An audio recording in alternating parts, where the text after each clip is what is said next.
Hi, my name's Lisa. Have you heard of the 7 ways to pivot? So what is that?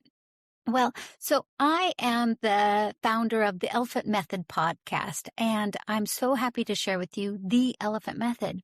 One aspect of the Elephant Method is the pivot. Now, the pivot is interesting because it's a simple phrase that we use when we get stuck in the middle of a sentence. Right. So from my experience with non-native speakers, they will go ahead and start speaking and then they'll get stuck in the middle of the sentence and just start over.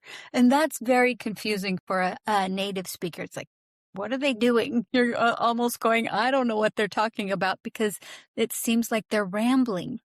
Well, rather than doing that, I created just a few phrases that you can put in the middle of a sentence when you forget what you're going to say or you can't grasp the words that you want to use to complete the sentence. So we call it the pivot because we're shifting gears and we're going to rephrase our sentence. Let me give you an example. So I'm going to step into client mode and you just listen, okay?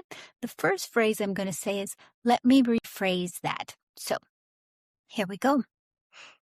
The reason for the delay is it's about, let me rephrase that.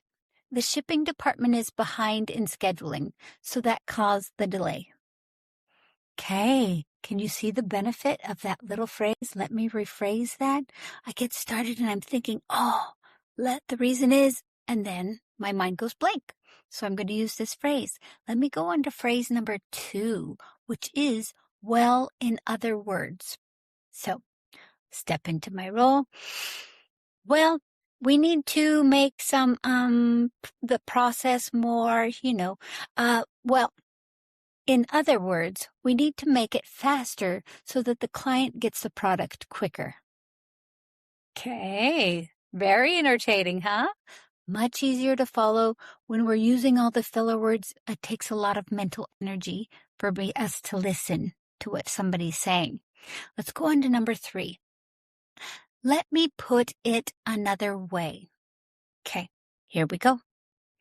If we had, or maybe if the client was able to, okay, let me put it another way. If the client needs a different solution, maybe we could build on the recommendations we already have. As you can see, it's like, okay, I got this. It just took a little while.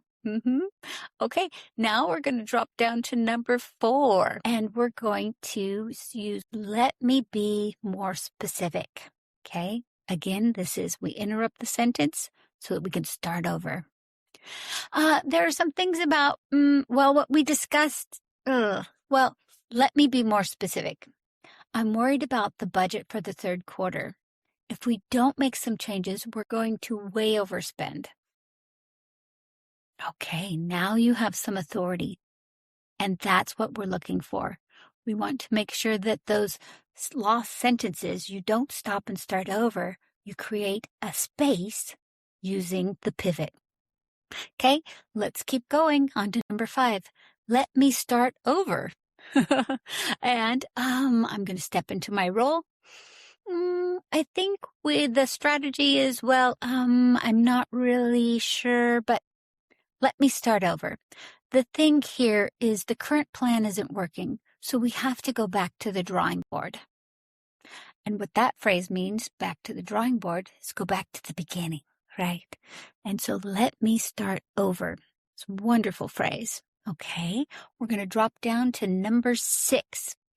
And this phrase is, what I'm trying to say is.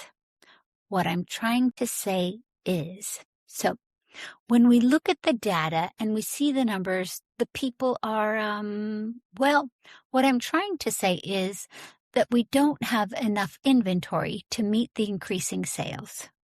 It just takes a minute. What I'm trying to say is. Okay.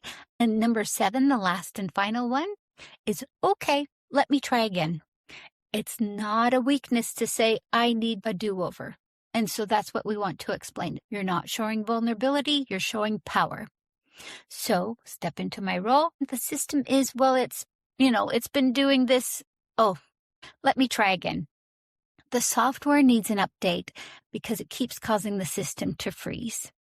So with these brief sentences, such as, let me rephrase that. Well, in other words, let me put it another way. Let me be more specific. Let me start over. What I'm trying to say is, and okay, let me try again. These are very powerful phrases and use them wisely, right? You get stuck, you automatically jump into these 7 and they will save your life and make you sound knowledgeable. Remember, you don't have to be perfect. You just have to get your message across. So if you have any questions, please leave them in the comments.